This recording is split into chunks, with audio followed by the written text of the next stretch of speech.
Who leaves a child beneath a roof that creaks like an unanswered question? The boy woke to silence that morning. No kettle whistling, no boots by the door, only the faint print of footprints leading away through the frost. The air felt older than he was. He waited, thinking his father would return before the tea cooled. But the sun rose higher, and still no sound came from the path. The world outside shimmered like a mirror he could not step through. Villagers whispered that the man had debts, or secrets, or worse, that he'd gone chasing something buried in the hills. Yet the boy kept tending the hearth, certain that if he kept it burning, the door might open again. Evenings passed in a rhythm of waiting. Wind pressed against the cottage walls like breath from another world, carrying a quiet promise. One day, the truth would find him. The letter sat untouched for days, the paper yellowing beside the cooling hearth.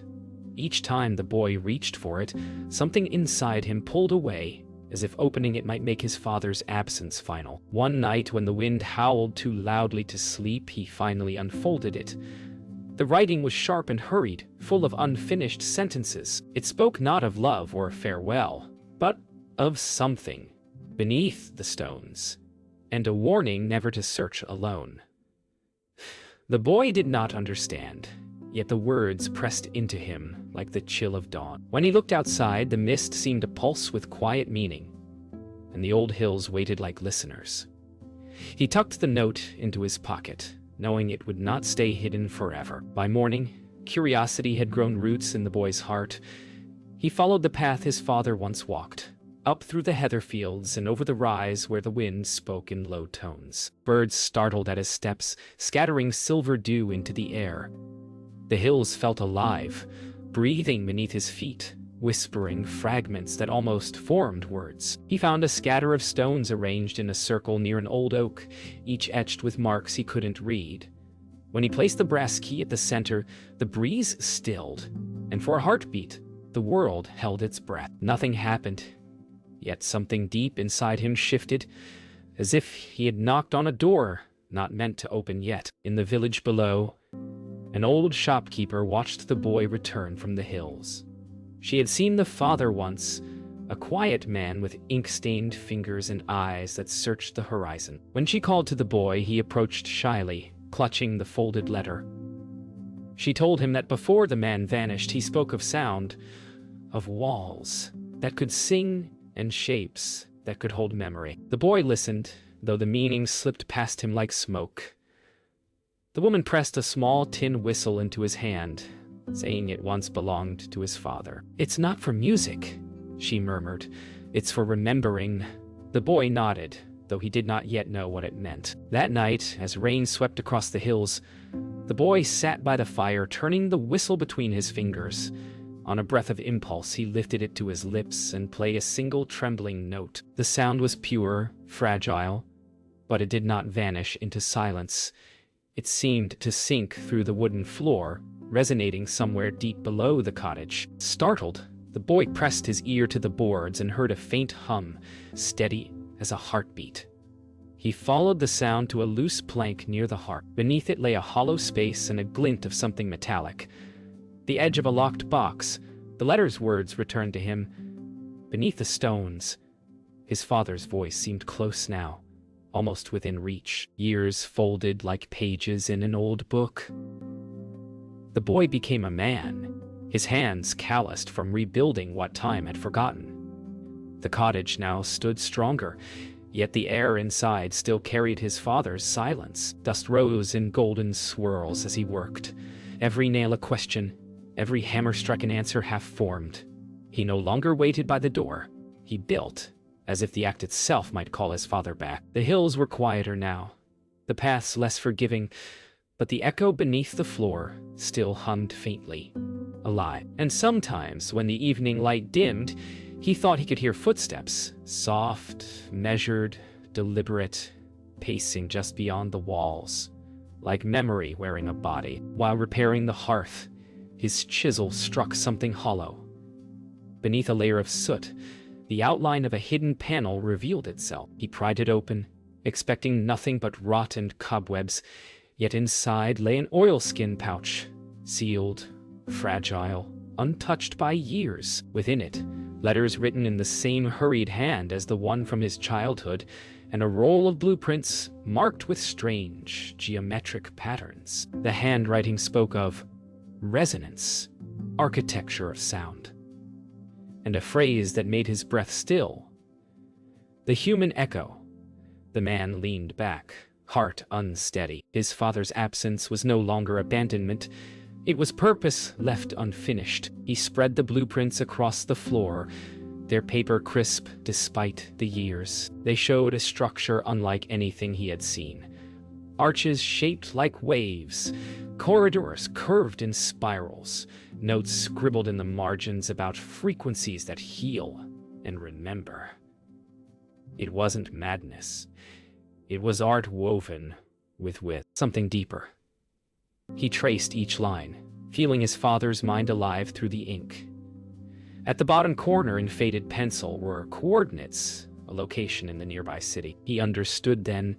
His father had left a map, not a goodbye. With dawn, he packed the blueprints and letters into a worn satchel and left the cottage behind. The path through the valley looked the same, yet everything felt different, as though the land itself knew what he was about to uncover.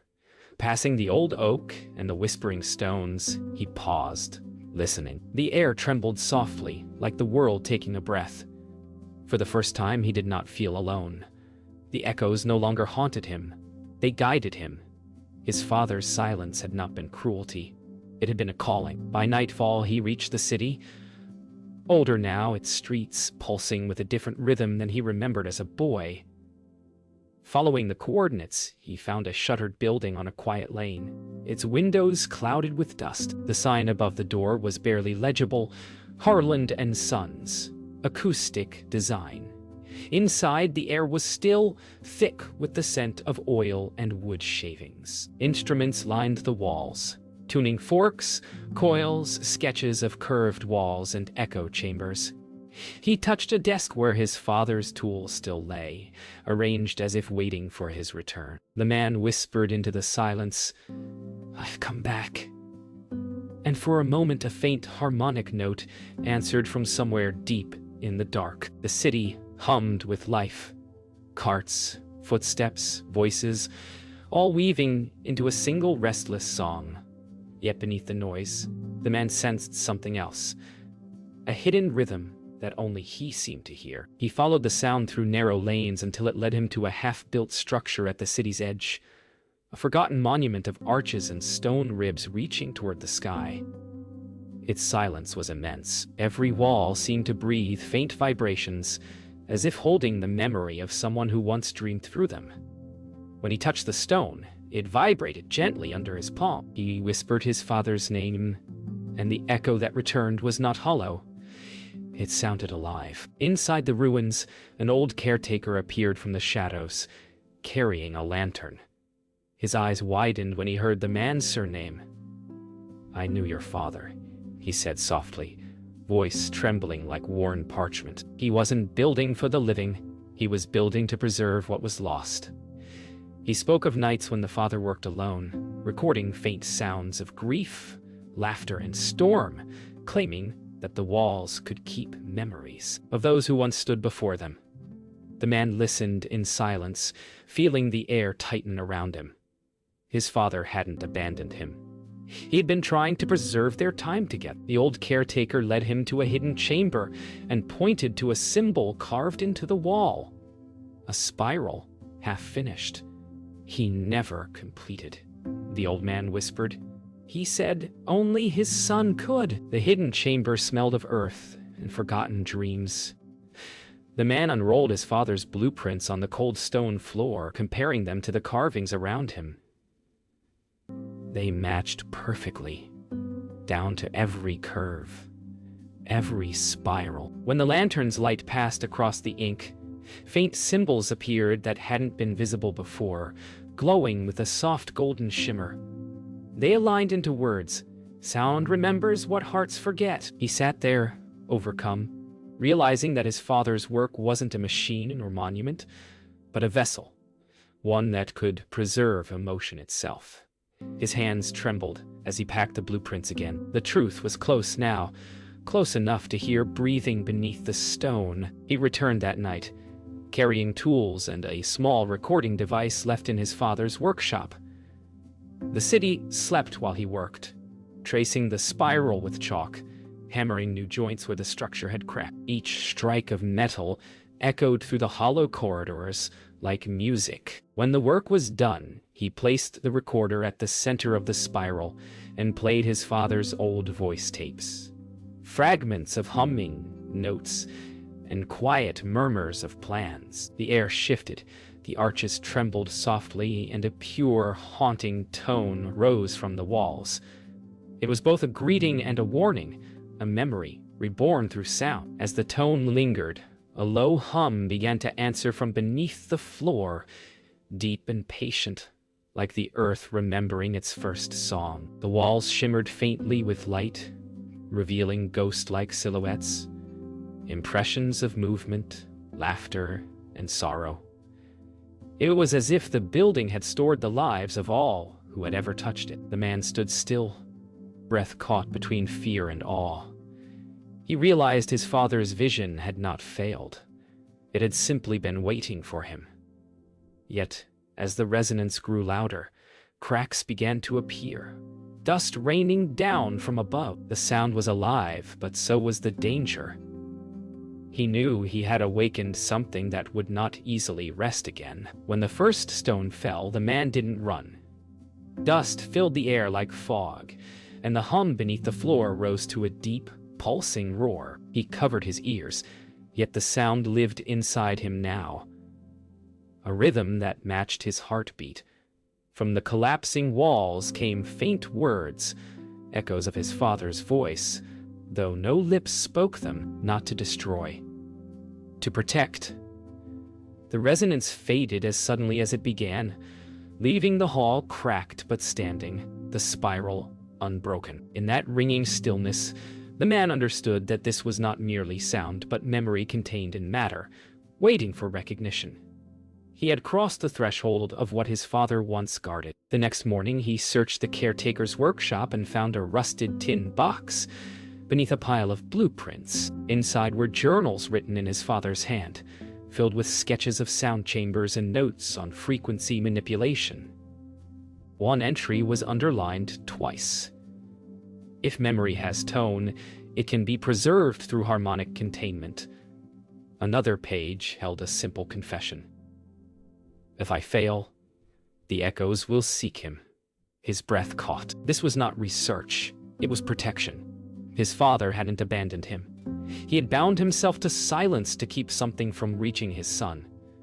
The man closed the journal and felt both pride and dread bloom in his chest. That night, he set up his father's old recording device inside the structure. He wanted proof, something to ground the impossible. But when he played the previous night's resonance back, a low tone emerged that wasn't part of the original sound. A frequency so deep it seemed to vibrate inside his bones. Behind it, faintly, was breathing. And then a whisper, "You shouldn't have come." He froze. The air around him felt colder, alive.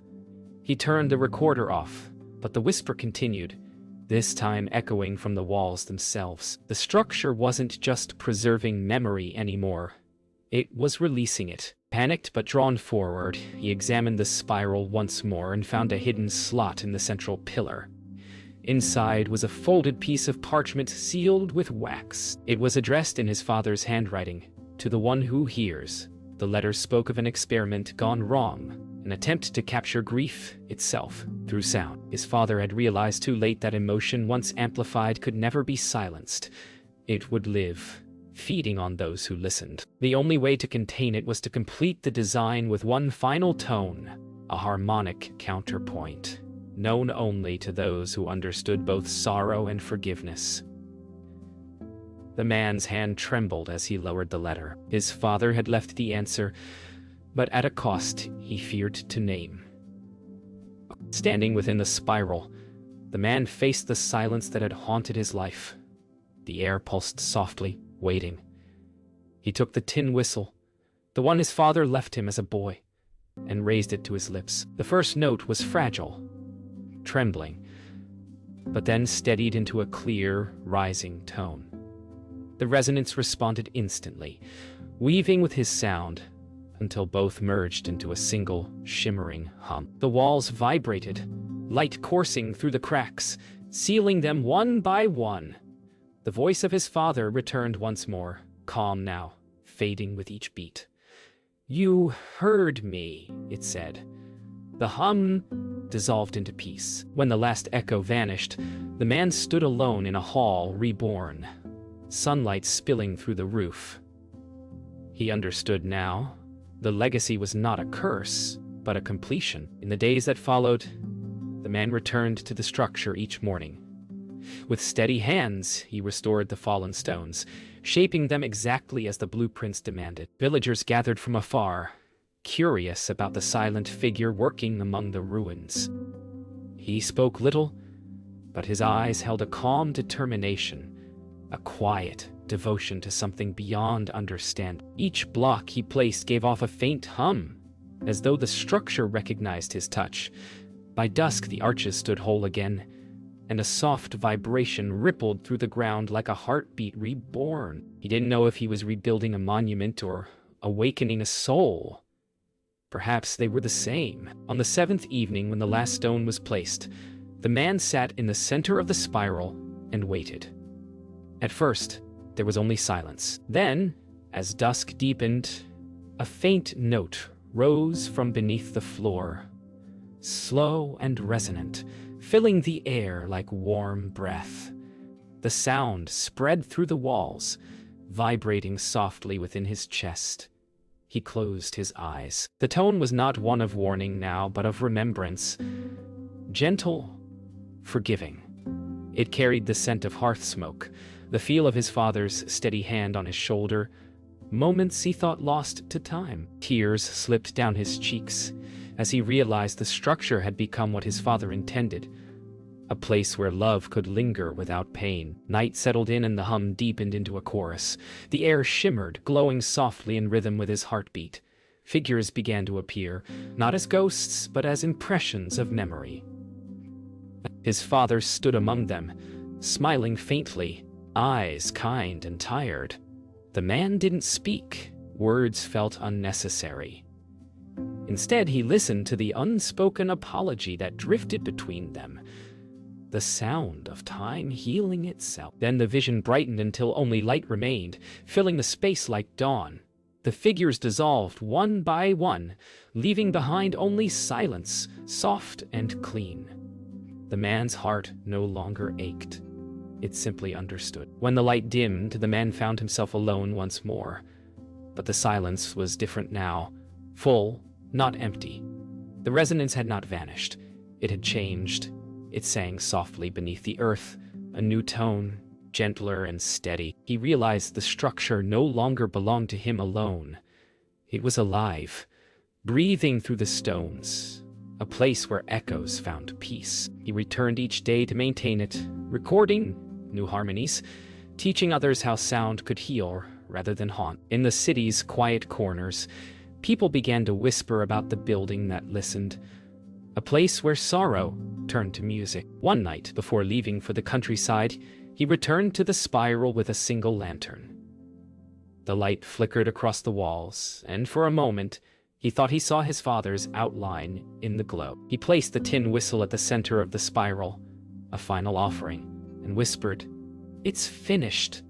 The hum rose gently once more, carrying his words upward through the roof and into the night. Outside, the wind softened, and the city seemed to exhale. He stepped away, knowing the design would continue to breathe long after him, not as a mystery, but as a song. The boy who once waited by a cold hearth had become the keeper of sound, the heir to silence transformed. The man believed the harmony would last forever. But peace has its own fragile sound. One cold evening, while cataloging recordings in the workshop, he noticed something strange. A pulse within the quiet. The resonance had returned, softer yet sharper, like a heartbeat out of place. He followed it back to the restored structure.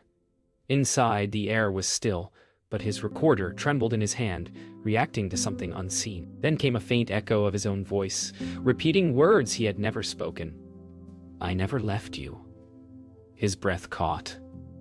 The tone was deeper now, layered, as if two worlds were bleeding into one. He realized with dawning dread that the structure was not finished. It was awakening. The sound grew stronger, echoing from beneath the spiral. He knelt, pressing his ear to the stone, and heard what felt like breath. Shallow, struggling, alive. Then faintly a whisper rose from below. "You must complete it, or we will not rest." His father's voice, but fractured, stretched like a memory trying to stay whole. He tore at the floor until he found the narrow seam he had sealed months ago. The space beneath glowed faintly blue, humming in rhythm with his pulse. The realization struck him like lightning. His father hadn't contained the resonance. He had trapped himself within it. The structure was not a monument. It was a tomb built of sound. He descended through the narrow opening, the air thick and warm, pulsing with invisible rhythm. The hidden chamber below was small, carved in perfect symmetry, its walls alive with faint vibrations. At its center lay a figure, or what was left of one, shrouded in stone, hands folded over a small metal device. His father's face was half preserved, half shadow, yet unmistakable. The man's chest tightened as understanding struck. His father had given his body to seal the resonance, binding himself to silence so the world could remain whole. The structure had only waited for the sun to find him, to release the unfinished note that would finally let him rest. Kneeling beside the stone, he drew the tin whistle from his coat. The same instrument that once opened the resonance now felt heavier, sacred. He placed it between his lips and played the lowest note it would allow. A tone that trembled and deepened until the walls began to glow with threads of light. The chamber responded, echoing the sound back in layers, rising and folding into itself. Then came the voice, clear and whole this time. "You've done what I could not."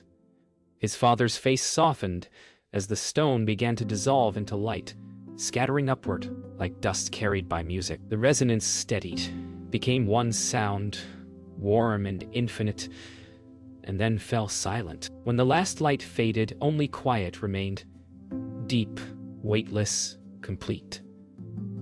The man stood alone, yet he felt no sorrow. The air was still humming faintly inside him, a heartbeat that was both his and his father's. He climbed back into the hall above, where dawn's first light spilled through the arches. The spiral floor was whole again, smooth and unbroken. He sat in the center, eyes closed, listening to the gentle wind passing through the open roof. For the first time, he heard nothing, and it was beautiful. The silence was not emptiness. It was peace. His father was gone, but not lost. Some sounds never end.